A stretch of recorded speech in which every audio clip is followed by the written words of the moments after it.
into our daily societies or daily interactions with our own selves. But if but if we don't change this mind, we cannot recreate society, or it's going to be very difficult. So I think the changes that we just need to implement right now, instantly, is within our own self, and from that point, just put it there and apply it into eco-villages or radiant zones or whatever, based on holistic principles. And sorry about that. For me, it has been a really important question the last 20 years. Where should I focus my energy?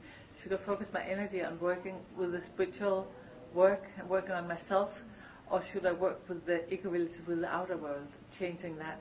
It's been like I've been a member of a global spiritual system called Sahaj Marg, which means the natural path, the natural way of changing our bodies and reaching, opening our hearts, or should I work with creating the life in the physical realm? And it's been really interesting. I've been running the two things in parallel. Constantly, when I was in one area, I said, I need to work more with spirituality. And when I was with the spiritual groups, I said, I miss talking about the earth and renewable energy and so forth. And just recently, they're coming together now in a strange way, because the spiritual, the ashram where I go, they've just decided to become all sustainable. So they are seeking my advice. So it's been that's great. Yeah. Yeah, I mean that's impressive. And yes, I mean the spiritual and the material, they have to always work together. I mean, and just going back into the material things, and there's been a lot of questionings about like eco-villages or radiant zones or other concepts. I mean, on the level of how do you get the funding? How can you just make a living? Because everybody worries about that. I mean, and once you don't free yourself from that issue, or why you don't understand it, it's a little bit more difficult to implement the changes. What do you suggest? I think there may be some misunderstandings around the eco-villages. I mean, certainly in the part of the world we come from, in Europe, the people who are building eco-villages typically are people who have normal jobs, and when they decide to move to an eco-village, in principle, they could buy a house in a suburb. I mean, the prices are roughly the same, and it's not as if they have to have outside funding. It's exactly the same conditions as you would have for a normal house. The difference is if you organize things differently. You have typically a group which has some kind of a vision or a glue that keeps them together, and who want to have high priority on the quality of life, and a good place where their children can play safely with the cars on the periphery, and these sorts of social aspects. So I don't really see it as a big funding problem. Well, in most co-housings in Denmark, which co-housing is a variety of eco-villages, in most co-housings, for the same money, if they lived in an ordinary suburb, in an eco-village they get a much better standard of living, because by having the common house, they can eat like in a restaurant every day. Then once a month they have to cook themselves. They have somebody to look after the kids. They have lots of entertainment. They have a lot of, their standard of living really goes enormously up with the same amount of money. Yes. So you produce your own food. Yes, you can grow your food. You can have animals. You can have chicken. Ordinary families, they can't do that because they can't go away. Then they're totally dependent. Here you can do so many things. You can have sports inside. You need less cars. They're very often carpools. You can do with one car or half a car. So there's so many advantages that with the same money they have a much higher standard of living. And there has been no research done in this, but I'm sure that people would be really surprised at what they would be finding out. I mentioned another thing too. In Denmark, for example, what some eco-villages do is that they build our rental apartments so that people at the lower income brackets maybe can't afford to buy a house. They could at least join the eco-village on a rental basis, and that works very fine. That's another way of getting in. Yes, I used to live in a co-op in Vancouver, Canada, And it was amazing. We had like our own vegetables on the roof, and like we have all these comedies, and it was very proactive. And we worked together, and we have some tasks, and it was in downtown, and we were like making difference right in the middle of this jungle.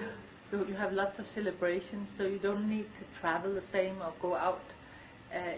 You can have your own little orchestra. You have a lot of possibilities for creative expression when you are together with the same group all the time. Yes. So there are really many advantages that people would not think about immediately. Yes, for sure. The sense of community and the bond on the human level, you establish that, and then just create something different. That is all all over the cities, because you are here now in the cities and you don't know your neighbor, you don't know who's the guy clearly besides you, and that's not the natural way of doing the things, I guess. That's one of the really big tasks that we have no simple solutions for, and that is how we retrofit the cities once we hit the big crisis. That's going to be a big job, because everybody can't move out of the cities, and so what we have to do is find some way to make the cities more livable. And one example we have is in Havana, actually, because in 1990, when the Soviet Union pulled out, they were left without any financial support. So they had to shift their whole economy from industrial agriculture to organic, and it took them almost 10 years to make that transition. But they made it, and they did it by, among other things, by having people in Havana starting to grow their own vegetables and do vegetable gardens everywhere around the city. And I think that's an example of what may be a more general pattern in the future, that we'll see more and more food being grown in the cities. When we run out of the oil. Yeah. Yes, or when it becomes expensive. And I can also imagine that certain neighborhoods might get together and organize themselves as eco-villages. It's happening already. There's one in Los Angeles. And, there are a few others around, one in London. They're not common, but there are a few. And I think that this is going to be a trend also. Yeah.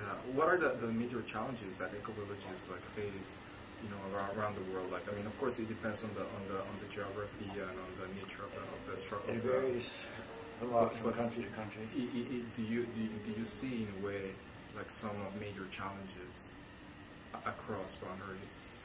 One of the major challenges, certainly in Europe at least, is finding a site where you can get permission to build. That's for new eco-villages. For new eco-villages, yeah.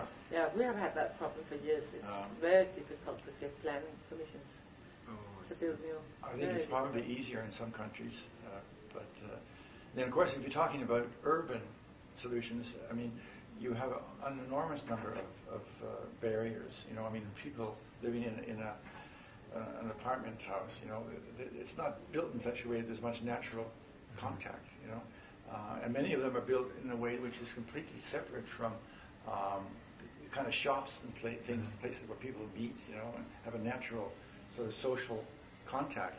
But many cities have built these cement houses that are completely separate from the life of the town, and so they have to get in a car and maybe drive 5 miles to a supermarket to purchase food and so forth.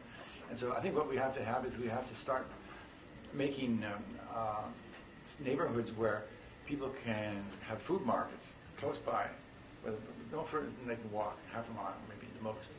And all the social activities that are involved with buying your essentials, that they're within walking distance. And that requires a different kind of city planning, retrofitting. So the planners and all these politicians, they're not being very helpful, I guess, of course. No, but the model they have is just, it's out of date. It's outdated. I mean, they still have in their head, I think most planners still have in their head that we need more urbanization, that now it's only 50% of the human population living in big cities, and soon it will be 75%. And it's seen as unavoidable. They haven't caught the messages. I'm part of a group in Sweden creating a book on alternatives, and I just got one of the articles from